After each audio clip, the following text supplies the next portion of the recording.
Hi friends, welcome to Manjula's kitchen అభిషేల్.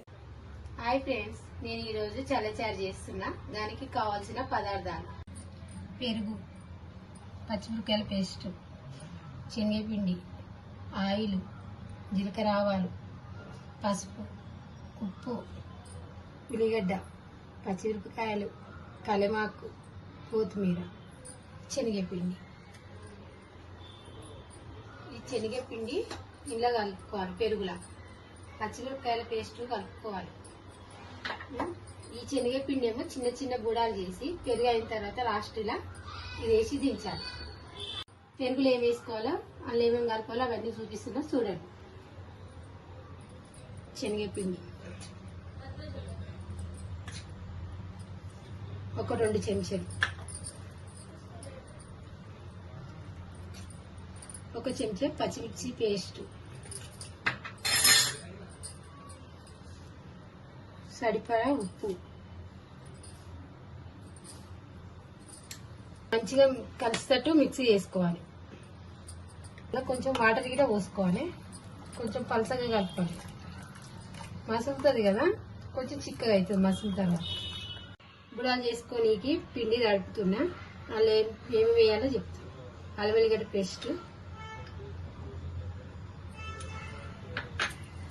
ఉప్పు దానికి తగ్గ వేయాలి, దానికి సరిపోయినట్టు. వాటర్ వేసి కలిపి మరీ గట్టిగా కాకుండా కొంచెం లూజుగానే ఉండాలి పిండి. చిన్న చిన్నగా బుడాలు వేసుకోవాలి కదా. ఇక ఇట్లా రావాలి పిండి. ఎక్కువ పలసగా ఉండొద్దు, ఎక్కువ గట్టిగా ఉండొద్దు. చల్లచారు తాలింపు పెడుతున్నా. ఆయిల్ పోస్తున్నా. 1 కప్పు పోసిన.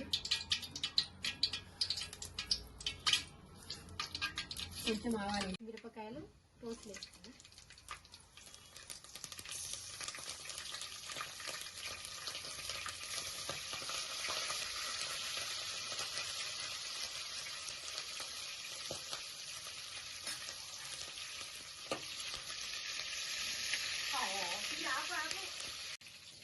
ఉల్లిగడ్డ వేసుకున్నా.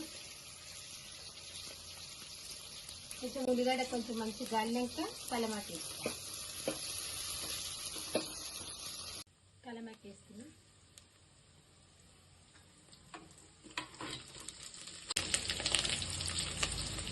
పసుపు వేసుకున్నా. 1 చెంచా కొంచెం వేసుకున్నా. 1 చెంచా వేసినాక కొంచెం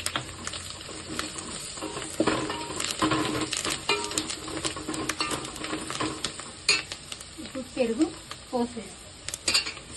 పెరుగు పోసి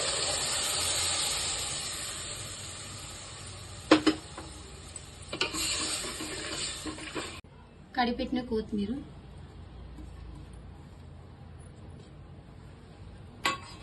వాటర్ పోసుకుంటున్నా.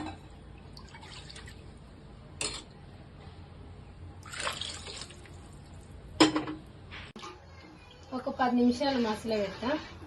పచ్చిమిరపకాయలు కలమాకు మంచిగా ఉడకాలి. శనగపిండి గుడాలు చేయడానికి ఆయిల్ పోస్తున్నా. వేడైన తర్వాత అవి చేస్తాం. పిండి మంచిగా కలుపుకోవాలి. నానినాక ఇప్పుడు చిన్న చిన్నగా వేయాలి. చిన్న చిన్నగా గుడాలు వేయాలి.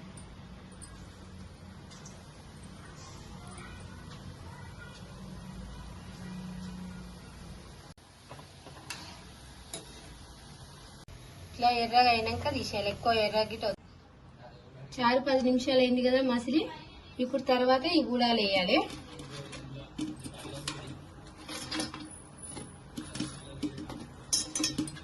గుడాలు వేసుకొని ఒకసారి కలిపేసి స్టవ్ ఆఫ్ చేసుకోవాలి. చారు అయిపోయింది. ఇంక ఇదేమీ మసిలే అవసరం లేదు. ఇది చారు వేడిగా ఉంటుంది కదా, అందులోనే నాని మెత్తగా అయింది. చల్లచారు రెడీ.